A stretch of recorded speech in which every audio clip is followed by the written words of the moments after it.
One of the hottest days of the year is today, but the Boonville pool is closing soon. KOMU8's Melissa Berman found out why and how the short pool season is affecting residents and employees.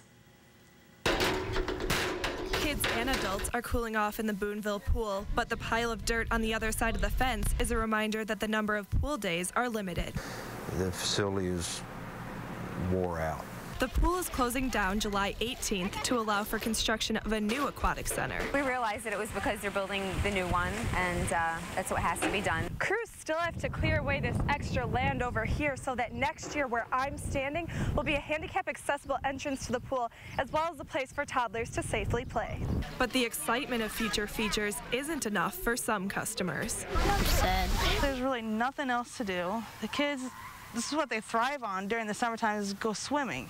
The $3.4 million project is expected to take 330 days. So it's either, delay now, close now, and be ready next year, or stay open and not be ready. So it's kind of glass half empty, half full situations. Until then, residents can only enjoy the last days and wait for next year. I saw the map of it, and it looks like SeaWorld almost. Melissa Berman, KOMU8 News, Boonville. Now, the pool will double its lifeguard staff and hire extra concession workers for next year. Rude awakening, no sweet dreams for this mid-Missouri family. KOMU8 News at 6 starts now. From Studio 8A, coverage you can count on in high definition. This is KOMU8 News at 6. And then all of a sudden, I just heard this really loud thunder boom, and then I felt something hit the house.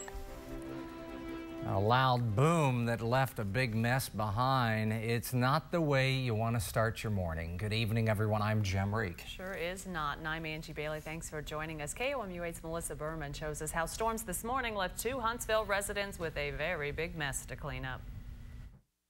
I just hear, Elizabeth, are you okay? Are you okay? The Bradleys had the day off and planned on sleeping in, watching TV, and doing laundry.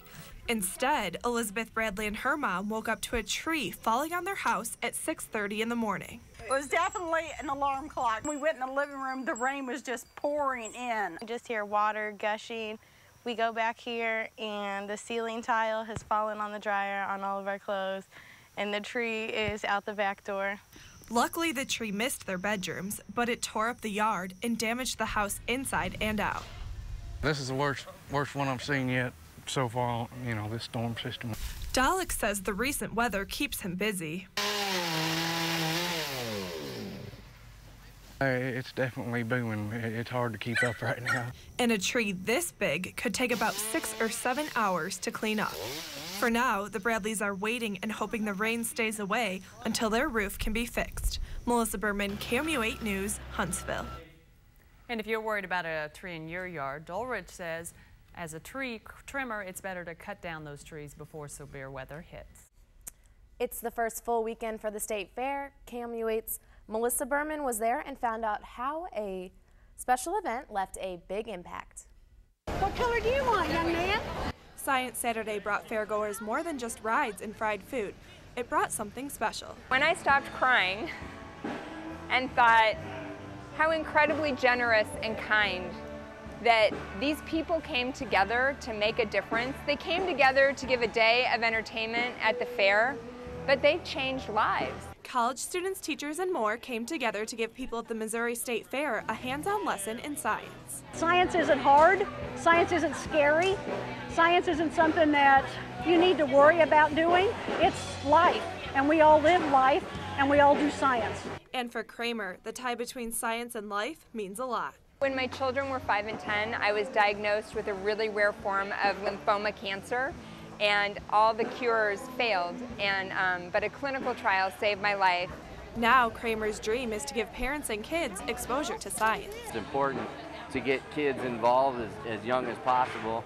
Just fantastic to see kids of all ages, boys, girls, no matter what, wheelchairs, everybody, come in to see what science was about. The wonderment in their eyes, the light go off. For Kramer, this event helped make her dream a reality. Melissa Berman, KOMU8 News, Sedalia. You can find a link to the schedule of other science events and the rest of the state fair on our website, KOMU.com.